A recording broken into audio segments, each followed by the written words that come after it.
Salut les amis, Francis Stephenson à l'appareil.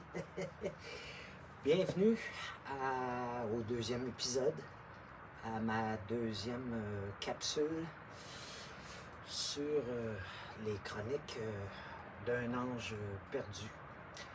Pour ceux qui ont vu le promo, le teaser en bon français sur Facebook, ben, je vais commencer tout d'abord par me présenter et surtout présenter le pourquoi je fais ces chroniques. Donc, mon nom est Francis Stephenson, j'ai 56 ans. Ça fait aussi loin que je me rappelle, donc probablement 52 ans, que j'ai toujours soupçonné de souffrir de crise existentielle et que j'ai découvert que la nature me procurait le plus grand des remèdes. Là, j'ai amené mon nouveau télésouffleur. Je suis full équipe. Parce que je suis un artiste, je suis un ancien musicien, puis je m'éparpille, puis... Donc là, j'ai pris des notes à suivre parce que si c'était juste de moi, je voudrais faire 25 chroniques en une, puis ça durerait à peu près 24 heures en vidéo. Fait que je vais essayer de me concire, puis de me concentrer sur une chose à la fois, ce qui est très dur pour moi. Voilà. Je pourrais parler de la nature, tu sais. Puis, je pourrais parler de santé mentale, mais là, je veux simplement focusser sur un problème de la vie moderne que je crois que la médecine n'est pas encore rendue à être capable de diagnostiquer parce que ça a beaucoup rapport à l'âme et non pas seulement au neuropsychologique. La dépression, toutes ces choses-là, l'anxiété. Mais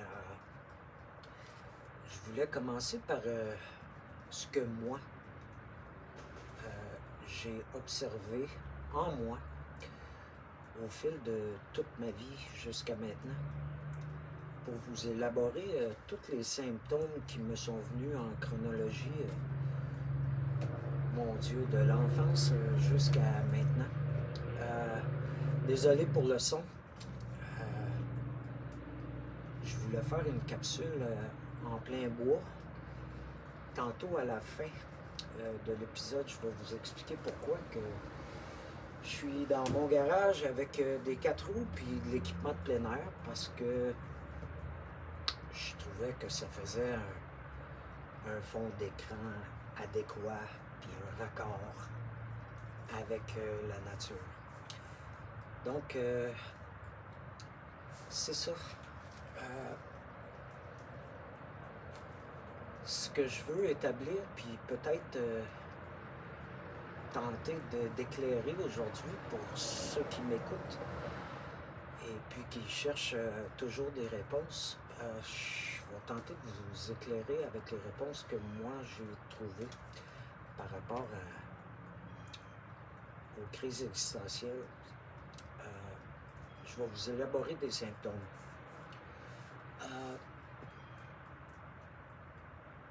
Enfant, avez-vous fait des rêves récurrents? Vous êtes-vous vu dans d'autres vies? Vous êtes-vous réveillé en sentant physiquement ce que vous avez vécu dans vos rêves? Avez-vous vu votre propre personne mourir? L'avez-vous ressenti? Moi, c'était le premier symptôme que j'ai eu. Évidemment, quand on est enfant, on va raconter ça à nos parents, puis nos parents disent Ah, ben, t'as fait un mauvais cauchemar. Et puis là, on passe à d'autres choses, puis on vieillit, tu sais.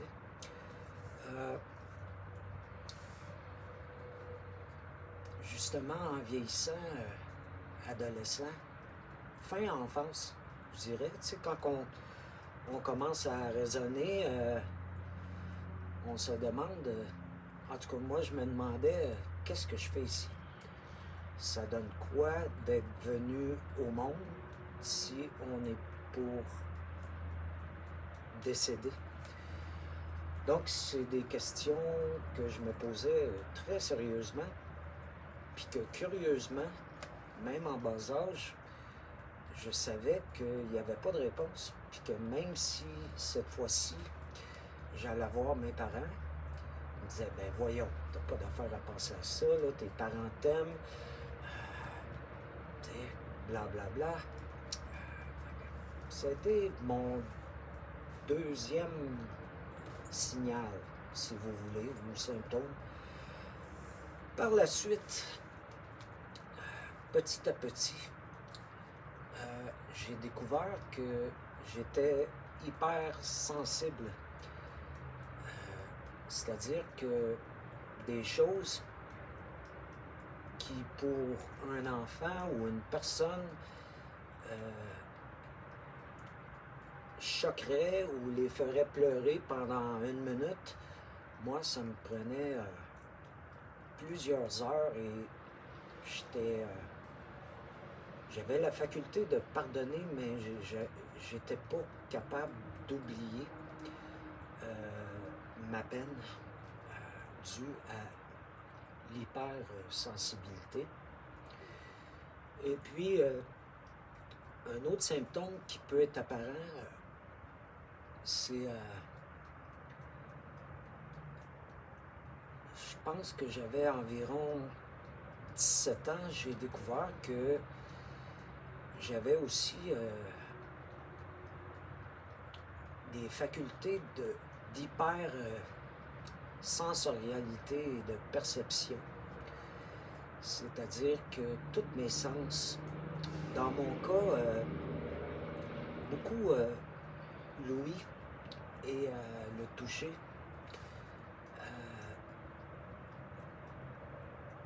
m'affectait. Encore aujourd'hui, je me promène dans mon véhicule, puis même si j'ai été musicien toute ma vie, je suis pas capable d'écouter la radio. Ça fait trop de stimuli en même temps. C'est pas que ça m'agresse, mais ça me possède. Donc ça, c'est pour l'hypersensorialité. Puis il y a aussi un autre symptôme, c'est l'hyperperception. C'est d'avoir un sens de l'intuition. Là, on rentre dans la spiritualité, on rentre dans l'improuvable scientifiquement parlant. C'est là qu'on apprend à se taire parce le commun des mortels, si moi je vous dis que j'ai perçu quelque chose que vous n'avez pas perçu par vos propres sens, vos 5 sens, ben, pour se réconforter, c'est évident qu'on va dire, ben voyons, c'était dans ta tête, ou t'as halluciné, ou peu importe.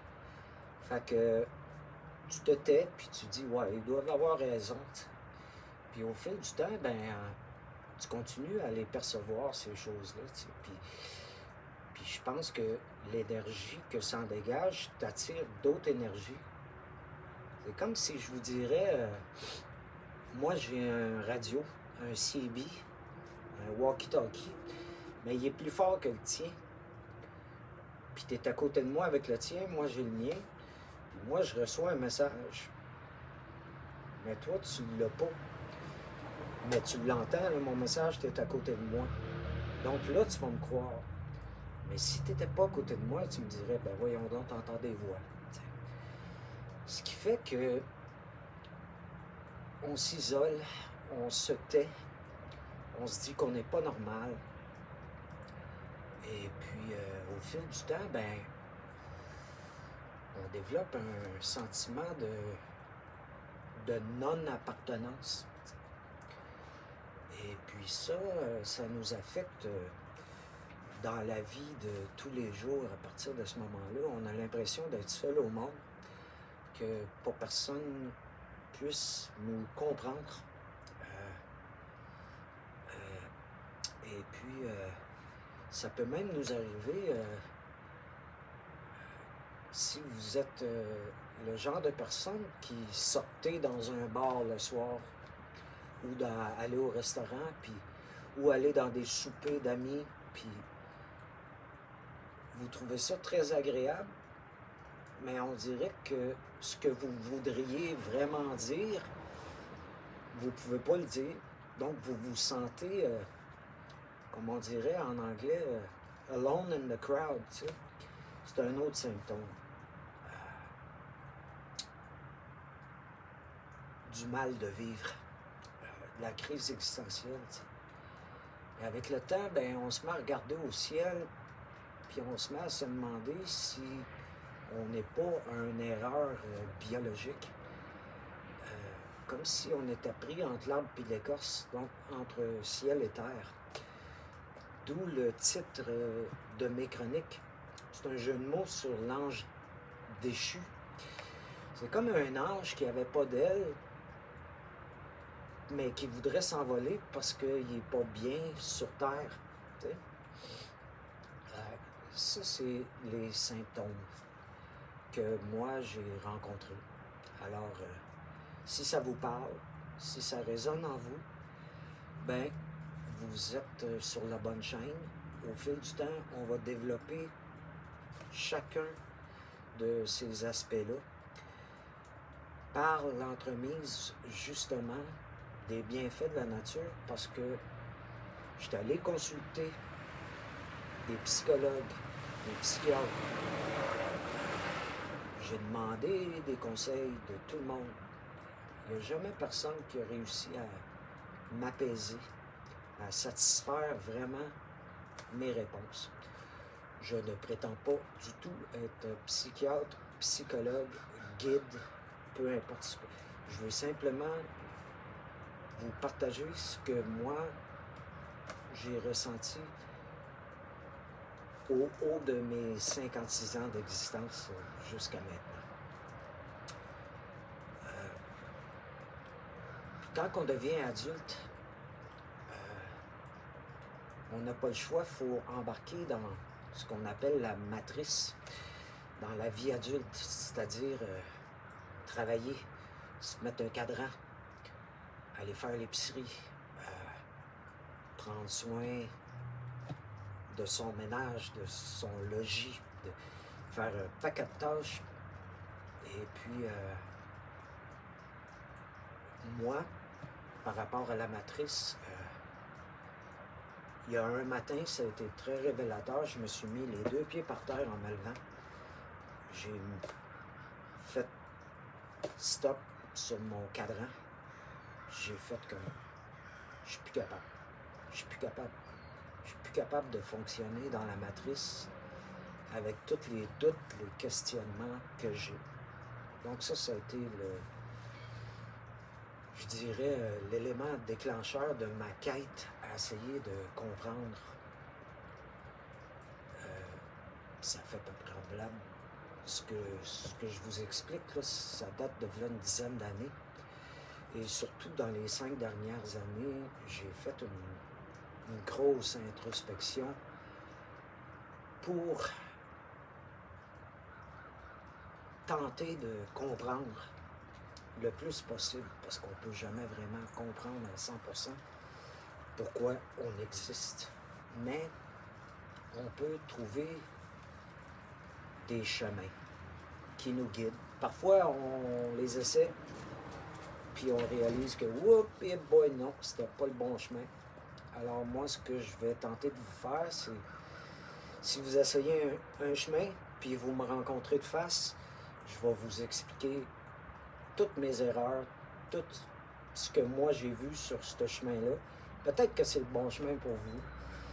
Exemple, si on est en forêt, je vais vous dire, ben, il y a 2 heures, j'ai vu un ours, il est peut-être plus là. À tant de kilomètres, il y a une rivière. Puis si vous voulez la traverser, ben, vous allez avoir de l'eau jusqu'ici. Fait que ça va vous prendre du linge de rechange, etc., etc. C'est ça le mandat que je me suis donné, sans aucune prétention. Alors voilà. Et puis, je me permets de m'excuser encore une fois parce que, tu sais, ça se peut souvent que je cherche mes mots, que je m'enfarge dans mes mots, que je me perde dans mes idées. Mais l'important, je pense, c'est que le message passe en bout de ligne. Alors, je vous remercie de votre compréhension. Ce que je veux que ces chroniques-là deviennent éventuellement, c'est sûr qu'au fil du temps, mes désirs puis mes rêves les plus profonds, c'est de rajouter des invités, rajouter un aspect technique, avoir plus de plans de caméra pour pouvoir faire du montage, avoir peut-être même une équipe technique. Quoi d'autre? C'est ça. Un paquet d'améliorations techniques. Puis aussi, dans mes chroniques, je veux faire des capsules à saveur humoristique. Parce que je pense que le plus grand remède, que ce soit des problèmes de santé mentale, de dépression, de mal de vivre, c'est l'humour. Puis l'humour, ben, ça commence par soi. Donc, vous allez apprendre à me connaître et à savoir que je suis le premier à rire de moi-même. Donc, je suis constamment dans l'autodérision. Puis, j'aime ça faire des jokes de nono puis des jeux de mots. Donc, il va y avoir des capsules puis des entrevues humoristiques avec des gens que je veux inviter, des collaborateurs que j'aimerais qu'ils m'expliquent, eux, leur vision de la vie, puis les bienfaits que la nature leur apporte. Puis là, ça peut aller de quelqu'un qui vit en plein centre-ville de Montréal, qui cultive des fines herbes sur son balcon, ou quelqu'un qui a traversé le monde à la nage. Voyez-vous, comme ça, c'est mon sens d'humour. J'aime ça, exagérer, ça met un petit peu de piquant. Quoi d'autre? Ben, c'est ça. Éventuellement, on m'a rajouté du montage, plus de caméras. Il va y avoir des sous-titres, probablement anglophones, si la chose grossit. On n'est pas rendu là. Il va y avoir un générique d'ouverture et de fermeture. J'aimerais bien ça. Donc là, je suis en train d'apprendre à faire du montage. Et puis, quoi d'autre? Bon, j'ai parlé du mot, j'ai tout parlé de ça. Il va y avoir aussi des capsules de trucs puis d'astuces en forêt. Moi, je suis un amateur de plein air. J'ai eu le privilège d'être pratiquement passé la moitié de ma vie en forêt. J'allais à la chasse à l'orignal avec mon père, à la pêche aussi. J'ai fait beaucoup de plein air et de randonnée. J'ai travaillé pendant des décennies aussi en hauteur et en cinéma, en télévision et en foresterie. Donc, je m'y connais beaucoup en cordage, en nœud, en gréage, en harnassage, un petit peu d'escalade, parce que j'escaladais des arbres, des structures. Donc, je vais vous donner des trucs et des astuces qui sont applicables en forêt pour votre confort, pour l'aisance ou pour votre survie, si on se perd ou s'il y a un accident ou quoi que ce soit. Des cours de secourisme de base. Il va y avoir plein de trucs et d'astuces de ce genre-là. Et puis, en terminant, ben, il va y avoir des capsules de conseils, de sagesse, pas nécessairement de la mienne, mais de ce que j'ai appris, puis de ce que je tiens à partager fondamentalement. Puis, je vais en faire une maintenant. J'ai été longtemps à m'empêcher de faire ces capsules parce que je me disais, ben là, j'ai pas les moyens techniques, j'ai pas les moyens financiers de me payer une équipe, j'ai pas les moyens de me déplacer en forêt, bla bla bla. Toutes les défaites et les excuses sont bonnes.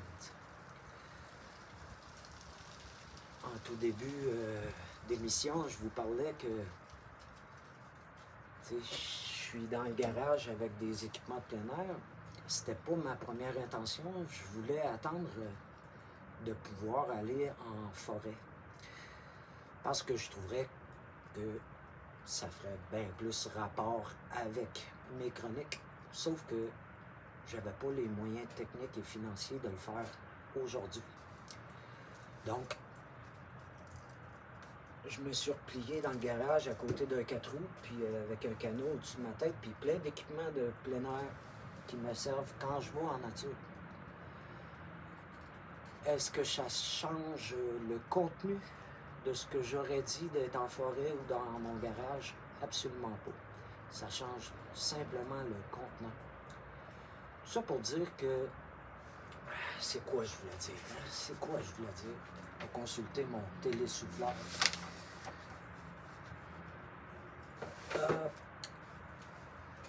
On s'arrête souvent au moyen de nos ambitions.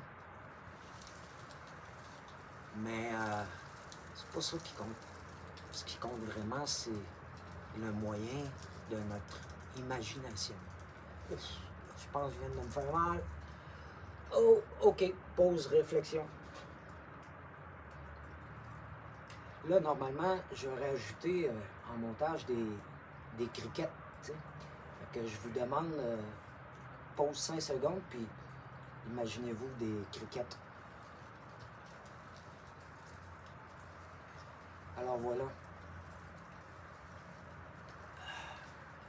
Le pouvoir de l'imagination. Puis en plus, c'est drôle. Puis ceux qui trouvent pas ça drôle, ben, tant pis. Je me trouve drôle. Ben, je vous remercie d'avoir été là. Et puis, je vous souhaite une belle semaine. Prenez soin de vous autres.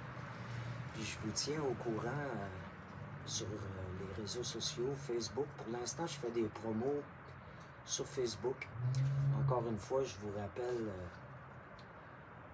je vais vous rappeler mon adresse YouTube. Et puis, je vous demande de partager. Gênez-vous pas de commenter. Et puis, là, normalement, il y aurait un générique de fin. Tu sais, comme dans toutes les bonnes émissions de TV, il y aurait un fade to black qu'on appelle, tu sais. Ça tourne au noir, puis là, après ça, il y a tous les crédits techniques qui défilent. Il y a de la musique, tu sais, puis tout ça. Fait que j'ai rien de tout ça. Mais j'ai les moyens de mon imagination. Donc, bougez pas.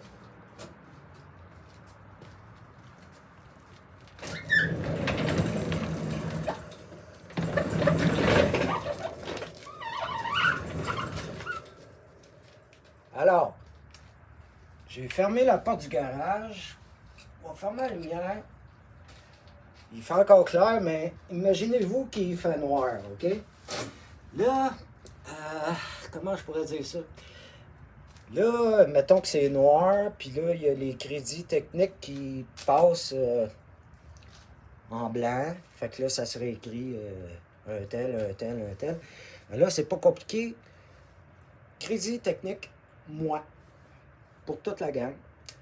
Puis là, ben, c'est ça, il y aurait de la musique. Fait que là, ça serait écrit musique originale,